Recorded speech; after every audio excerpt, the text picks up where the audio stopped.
어제의 본문은 오병이어 사건입니다. 우리가 너무나 잘 알고 있는 오병이어 사건을 겪게 되고 오늘 본문에 이제 시작되는 모습은 이 사건들은 어제의 내용만 봤을 때는 제자들에게 참으로 놀라운 경험이었을 것 같습니다. 아무것도 없는 그 들판에서 황량한 그 빈들에서 5,000명이 넘는 사람들이 작은 아이의 그 가져온 보리떡 5개와 물고기 2마리로 배불리 먹고도 성경의 기록에 의하면 12광줄이나 차고 넘쳤다라고 기록하고 있습니다.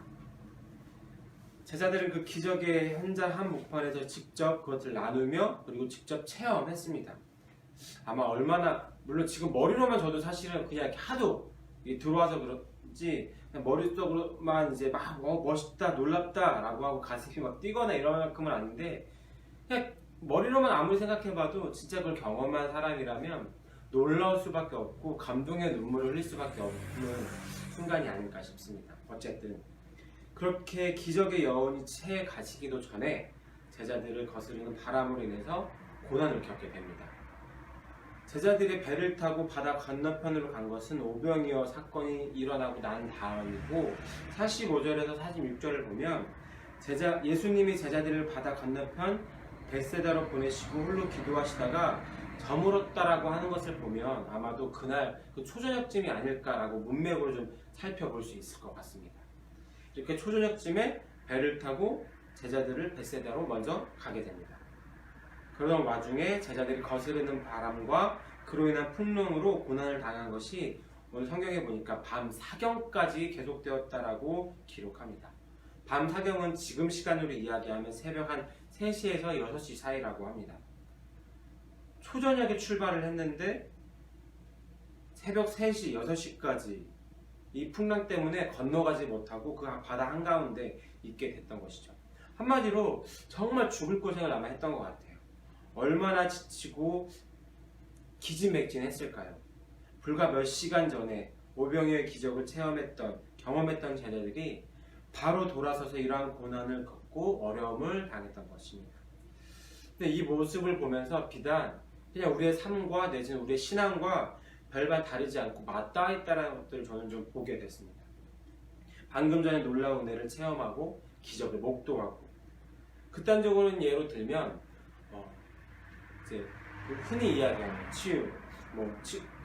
치유기도 이런 것들을 통해서 교회에서 이제 병이 낫고 하는 이런 기적과도 같은 것들을 경험하고 심지어는 내가 예배를 다녀와서 깊은 그 감동과 은혜 가운데 하나님을 찬양하고 돌아오는 그 예배의 길. 그런데 그것이 무색해버릴 만큼 거의 죽게 될 지경에 신음하게 되는 이 환경 가운데 놓여 있을 때 이 아이러니함에 대해서 여러분들은 어떻게 생각하십니까? 성경적인 언어로 이야기하면 푸른 풀밭과 쉴만한 물가로 있었던 상황이었다가 갑자기 어느새 사망의 음침한 골짜기로 갔을 때 이 모습들, 기적의 축복과 죽음의 고난이 어울리지 않게도 이 성경에서도 지금 존재하고 있지만 우리 삶에서도 역시 존재하고 있습니다.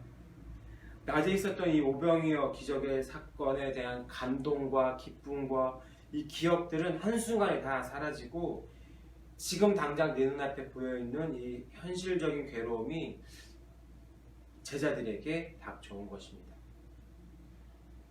혹시 예수님을 믿고 말씀대로 잘 살아가고 있었음에도 불구하고 또한 말씀대로 살아가기 위해 노력했음에도 불구하고 풍랑처럼 덮쳐오는 삶의 문제들 때문에 고통을 당해본 적이 그냥 물어보지 않아도 다 있으셨을 것 같아요. 예수를 안 믿겠다는 것도 아니고 열심히 말씀대로 잘 따라갔음에도 불구하고 이런 일을 당하신 분들도 분명히 존재할 것 같습니다. 그럴 때마다 그런 생각을 할 수 있을 것 같아요. 왜 예수님을 믿는데 나에게 이런 고난을? 하나님 말씀대로 살아가려고 몸부림쳤는데 왜 나에게 이런 일이? 라는 질문들을 할 수 있을 것 같습니다. 왜냐하면 여기에 너무 감정을 실어서 이야기하는 저도 물론 어린 시기였긴 했지만 어려웠던 그 가정의 모습들 때문에 예수님 믿는데 왜 대체 나는 이래야 되지? 라는 것 때문에 한동안 이제 거의 중학교 때까지 교회를 떠나 있었고 했던 것도 있었고 워낙 어렸을 때부터 다녀서 그런가 나한테 이런 일이 있는 건 하나님이 있어서가 아니야 라는 게 부정이 안 되더라고요. 그냥 하나님은 왜 나를 이렇게 놔두시지에 대한, 이것도 어쩌면 지금 생각해보면 은혜라면 은혜겠죠. 하나님은 없다라고 생각한 것보다.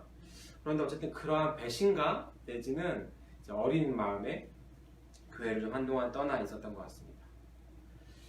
흔히들 예수님을 믿으면 만사 형통할 것이라는 생각들이 참 많이 있었고, 특별히 제가 어렸을 때에도 더 많이 이런 이야기를 들었던 것 같아요.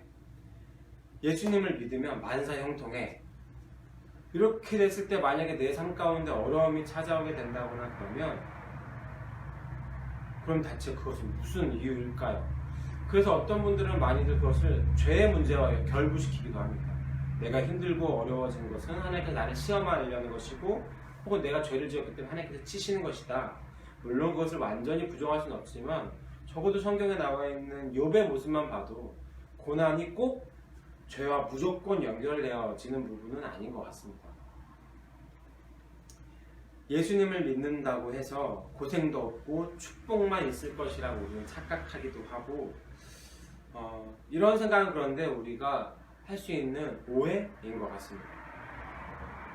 문득 이 설교 준비하다가 이제 찬송가 이제 384장이 이제 떠올랐었는데요. 그 마지막 구절에 보면 이런 게 있잖아요. 무슨 일을 만나든지 만사형통하리라. 음이 좀 안 맞는데, 무슨 일을 만나든지 만사형통하리라. 예수님을 만나면 무슨 일을 만나든지 만사형통할 것이다 라는 고백입니다. 그런데 우리가 생각했을 때 이 만사형통이라는 단어와 성경에서 이야기하는 이 형통이라는 단어는 조금 괴리가 있는 것 같아요. 세상에 말하는 성공과 성경이 이야기하는 성공이 조금은 다른 것 같습니다. 세상에서 말하는 만사형통은 내가 하고 싶은 그 뜻대로 되어지는 것이 만사형통이라고 막힘없이 이루어진다라는 뜻을 갖고 있습니다. 그런데 성경에서 이야기하는 만사형통은 모든 것이 막힘없이 통하는 건 맞는 것 같습니다.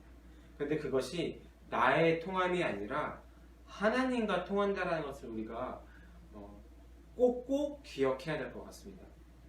모든 생각이, 마음의 소원이 하나님과 통하는 것, 이것이 성경이 이야기하는 형통함입니다. 창세기 39장에 보면 요셉에 대한 이야기가 나오는데, 제가 본문 하나 읽어드릴게요. 여호와께서 요셉과 함께 하심으로 그가 형통한 자가 되어 라고 성경에 기록하고 있습니다. 23절에는 여호와께 요셉과 함께 하심으로 여호와께서 그를 범사에 형통하게 하셨더라 라고 이야기합니다. 요셉과 함께 하신 하나님, 그리고 형통, 하나님과 함께 함으로 범사에 형통하게 됨. 사경, 새벽 3시부터 6시 사이에 가장 어쩌면 어두울 수 있는 시간입니다.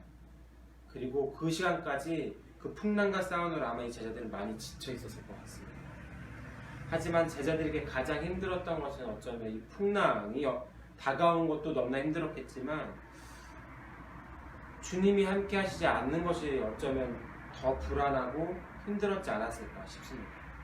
그래서 그들에게 대체 주님은 어디 있지? 우리가 이 풍랑 가운데 있는데 예수님은 대체 뭘 하고 계시는 거지? 라는 억울함, 여러 가지 토로가 나올 수도 있을 것 같습니다. 그런데 예수님은 지금 47절에 보면 무엇을 하고 계셨냐면, 제자들이 바다 한가운데 힘겹게 노를 젓는 그 시간에 예수님은 갈릴리 바다가 내려다 보이는 그 산 위에서 기도하고 계셨습니다. 풍랑을 만난 제자들이 힘겹게 노를 젓고 있는 그때에 주님은 주무시고 편히 쉬시려고 혼자 빠져 계셨던 것이 아니라 이 제자들을 위해서 기도하고 계셨던 건 아닐까요? 어떤 기도 내용인지 성경에 나와 있지 않지만 어쨌든 예수님은 기도하고 계셨습니다. 어쩌면 이것을 통하여서 내가 눈에 보이지도 않지만 내가 너희와 항상 함께하고 있어, 그러니 두려워 말거라, 내지는 겁내지 말아라 하시면서 믿음을 가르치고 있는 것은 아닐까라는 생각을 저는 해보았습니다. 절망 중에 그 사경 가운데 떨면서도 한 줄기의 밝은 빛을 보고서 배 안에서도 하나님 계신 믿고 기도 올린다 오늘 이 예배 전에 불렀었던 찬송입니다. 어떤 상황에서도 주님께서 나와 함께 계신 것을 믿는 것, 그것이 다름 아닌 만사 형통이 아닐까요? 아무것도 없는 빈들에서 주님이 계심으로 오병이어 기적이 가능했던 것처럼 그 바다 물결에 고난당하는 그 현장에서 주님이 계시면 그거야말로 답일 수밖에 없겠죠. 49절에서 50절 말씀 제가 읽겠습니다. 제자들이 그가 바다 위에 걸어오심을 보고 유령인가 하여 소리 지르니 그들이 다 예수를 보고 놀라니라. 이에 예수께서 그들에게 말씀하여 이르시되 안심하라 내니 두려워하지 말라. 주님은 주님의 말씀에 순종해서 바다 건너편으로 건너가다가 고난을 만난 제자들을 절대 버려두지 않으십니다. 밤 사경, 폭풍 속에서 어쩌면 가장 견디기에 힘들 수밖에 없는 환경적인 이 상황, 그러나 그때의 절망 한가운데서 지쳐 쓰러지려고 하는 그 순간에 주님은 바다 위를 걸어서 제자들에게 친히 찾아오십니다. 우리가 주님 말씀을 따라가다가 고난을 당할 때 왜 염려하지 말아야 될까? 바로 이 지점 때문인 것 같습니다. 왜 아무것도 없는 빈들에서 염려하지 말아야 하고 물결로 흉흉한 그 바다 한복판이라도 두려워하지 말아야 할 것은 바로 이 지점인 것 같습니다. 예수님이 나와 함께 하시고 나에게 찾아오시는, 그리고 내가 믿는 그분이 다름 아니라 하나님이기 때문입니다. 어떤 바닷가의 전문가가 아니라 이 세상을 만드신 창조주이신 하나님이시기 때문입니다. 그분이 자기 말씀에 순종해서 고난당한 그 자들을 내버려두지 않는 정말 신실하신 우리 아버지이신 하나님이기 때문입니다. 오늘 우리 삶에서 믿음으로 산다고 사는데도 어려움이 있고 고난이 분명히 존재합니다. 눈물이 있고 아픔이 있고 좌절이 있고 절망이 있습니다.